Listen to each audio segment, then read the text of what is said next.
श्री शिवाय नमस्तुभ्यं। श्री शिवाय नमस्तुभ्यं। राधे राधे, जय श्री कृष्णा।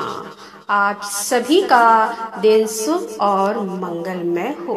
तो आइए श्रवण करते हैं सावन मास महात्म्य का 16वां अध्याय। इस अध्याय में वर्णन किया गया है शीतला सप्तमी व्रत का वर्णन तथा व्रत कथा। ईश्वर बोले कि हे सनत कुमार, अब मैं शीतला सप्तमी व्रत को कहूँगा। श्रावण मास में शुक्ल पक्ष की सप्तमी तिथि को यह व्रत करना चाहिए।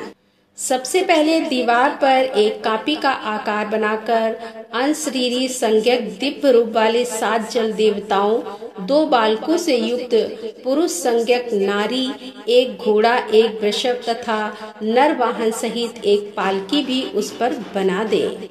इसके बाद 16 उपचारों से 7 जल देवताओं की पूजा होनी चाहिए। इस व्रत के साधन में ककड़ी और दही ओदन का नैवेद्य अर्पित करना चाहिए। उसके बाद नैवेद्य के पदार्थों में से ब्राह्मण को वायन देना चाहिए। इस प्रकार 7 वर्ष तक इस व्रत को करने के बाद उद्यापन करना चाहिए। इस व्रत में प्रत्येक वर्ष 7 सुवासिनियों को भोजन कराना चाहिए।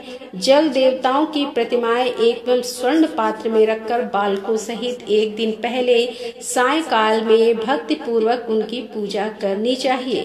प्रातः काल पहले ग्रह होम करके देवताओं के निमित्त चरु से होम करना चाहिए। जिसने पहले इस व्रत को किया और उसे जो फल प्राप्त हुआ उसे आप सुने। सौराष्ट्र देश में शोभन नामक एक नगर था।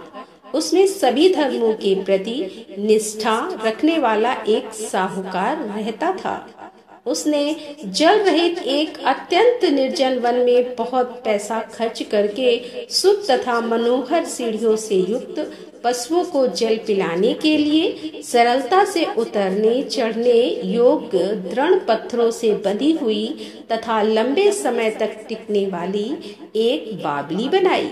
उस बावली के चारों ओर थके राहगीरों के विश्राम के लिए अनेक प्रकार के वृक्षों से शोभायमान एक बाग लगवाया। लेकिन वह बावली सूखी ही रह गई और उसने एक बूंद पानी नहीं आया। साहूकार सोचने लगा कि मेरा प्रयास व्यर्थ हो गया और व्यर्थ ही धन खर्च किया। इसी चिंता में विचार करता हुआ वह साहूकार रात में वहीं सो गया। तब रात्रि में उसके स्वप्न में जल देवता आए और उन्होंने कहा कि हे धनत, जल के आने का उपाय तुम सुनो। यदि तुम हम लोगों के लिए आदर पूर्वक अपने पौत्र की बलि दो तो उसी समय तुम्हारी यह बावली जल से भर जाएगी। यह सपना देख साहूकार ने सुबह अपने पुत्र को बताया। उसके पुत्र का नाम द्रविड़ था और वह भी धर्म कर्म में आस्था रखने वाला था। वह कहने लगा कि आप मुझ जैसे पुत्र के पिता हैं। यह धर्म का कार्य है, इसमें आपको ज्यादा विचार ही नहीं करना चाहिए। यह धर्म ही है जो स्थिर रहेगा और पुत्र आदि सब नश्वर है। अल्प मूल्य से महान वस्तु प्राप्त हो रही है, अतः यह क्रय अति दुर्लभ है। इसमें लाभ ही लाभ है।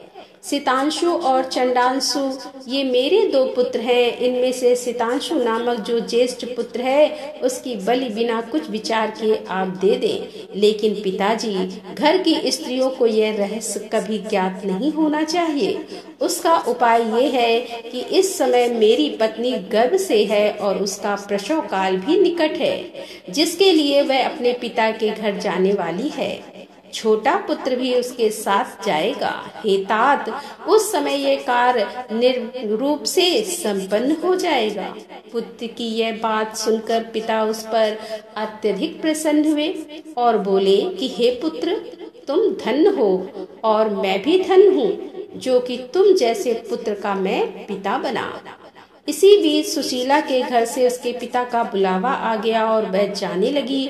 तब उसके ससुर तथा पति ने कहा कि यह ज्येष्ठ पुत्र हमारे पास ही रहेगा, तुम इस छोटे पुत्र को ले जाओ। इस पर उसने ऐसा ही किया। उसके चले जाने के बाद पिता पुत्र ने उस बालक के शरीर में तेल का लेप किया और अच्छी प्रकार स्नान कराकर सुंदर वस्त्र व आभूषणों से अलंकृत करके पूर्वाषाढ़ तथा शतभिषा नक्षत्र में उसे प्रसन्नता पूर्वक बावली के तट पर खड़ा किया और कहा कि बावली के जल देवता, इस बालक के बलिदान से आप प्रसन्न हो। उसी समय वह बावली अमृत तुल्य जल से भर गई। वे दोनों पिता पुत्र शोक व हर्ष से युक्त होकर घर की ओर चले गए। सुशीला ने अपने घर में तीसरे पुत्र को जन्म दिया और 3 महीने के बाद अपने घर जाने को निकल पड़ी। मार्ग में आते समय वह बावली के पास पहुंची और उस बावली को जल से भरा हुआ देखा तो वह बहुत ही आश्चर्य में पड़ गई। उसने उस बावली में स्नान किया और कहने लगी कि मेरे ससुर का परिश्रम व धन का व्यय सफल हुआ। उस दिन श्रावण माह के शुक्ल पक्ष की सप्तमी तिथि थी और सुशीला ने शीतला सप्तमी नामक शुभ व्रत रखा हुआ था। उसने वहीं पर चावल पकाए और दही भी ले आई। इसके बाद जल देवताओं का विधिवत पूजन करके दही भात तथा ककड़ी फल का नैवेद्य तथा ब्राह्मणों को वायन देकर साथ के लोगों के साथ मिलकर उसी नैवेद्य अन्न का भोजन किया। उस स्थान से सुशीला का ग्राम 1 योजन की दूरी पर स्थित था। उस समय बाद वह सुंदर पालकी में बैठ दोनों पुत्रों के साथ वहां से चल पड़ी। तब वे जल देवता कहने लगे कि हमें इसका पुत्र जीवित करके इसे वापस करना चाहिए, क्योंकि इसने हमारा व्रत किया है, साथ ही यह उत्तम बुद्धि रखने वाली स्त्री है। इस व्रत के प्रभाव से इसे नूतन पुत्र देना चाहिए। आपस में ऐसा कहकर उन दयालु जल देवताओं ने बावली में से उसके पुत्र को बाहर निकालकर माता को दिखा दिया और फिर उसे विदा किया। बाहर निकलकर वह पुत्र माता माता पुकारता हुआ अपनी माता के पीछे दौड़ पड़ा। अपने पुत्र का शब्द सुनकर उसने पीछे मुड़कर देखा। वहां अपने पुत्र को देखकर वह मन ही मन बहुत चकित हुई। उसे अपनी गोद में बिठाकर उसका माथा चूमा, किंतु यह डर जाएगा इस विचार से उसने पुत्र से कुछ नहीं पूछा। वह अपने मन में सोचने लगी कि यदि इसे चोर उठा लाए तो यह आभूषणों से युक्त कैसे हो सकता है, और यदि पिशाचों ने इसे पकड़ लिया था तो दोबारा छोड़ क्यों दिया। घर में संबंधी जन ने तो चिंता के समुद्र में डूबे होंगे। इस प्रकार सुशीला सोचती हुई वह नगर के द्वार पर आ गई। तब लोग कहने लगे कि सुशीला आई है। यह सुनकर वे पिता पुत्र अत्यंत चिंता में पड़ गए कि वह न जाने क्या कहेगी और उसके पुत्र के बारे में हम क्या जवाब देंगे।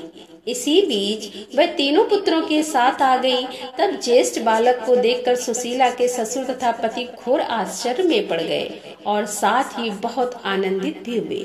वे कहने लगे कि हे सुचिस्मते, तुमने कौन सा पुण्य कर्म किया अथवा व्रत किया था। हे भावनी, तुम पतिव्रता हो, धन्य हो और पुण्यवती हो।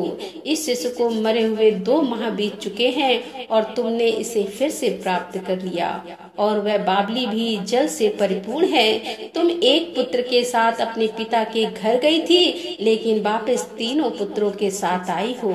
हे सुगु, तुमने तो कुल का उद्धार कर दिया। हे सुभानने, मैं तुम्हारी कितनी प्रशंसा करूं। इस प्रकार ससुर ने उसकी प्रशंसा की और पति ने उसे प्रेम पूर्वक देखा और सास ने उसे आनंदित किया। उसके बाद उसने मार्ग के पुण्य का समस्त वृतांत सुनाया। अंत में उन सभी ने मनोवांछित सुखों का उपभोग करके बहुत आनंद प्राप्त किया। हे वत्स, मैंने इस शीतला सप्तमी व्रत को आपसे कह दिया है। इस व्रत में दही, ओदन शीतल, ककड़ी का फल शीतल और बावली का जल भी शीतल होता है तथा इसके देवता भी शीतल होते हैं। अतः शीतला सप्तमी का व्रत करने वाले तीनों प्रकार के तापों के संताप से शीतल हो जाते हैं। इसी कारण से यह सप्तमी शीतला सप्तमी इस यथार्थ नाम वाली है। तो श्रोताओं, इस प्रकार श्री स्कंद पुराण के अंतर्गत ईश्वर सनत कुमार संवाद में श्रावण मास महात्म्य में शीतला सप्तमी व्रत कथन नामक 16वां अध्याय पूर्ण हुआ। राधे राधे। जय श्री कृष्णा। हर हर महादेव। जय भोलेनाथ की।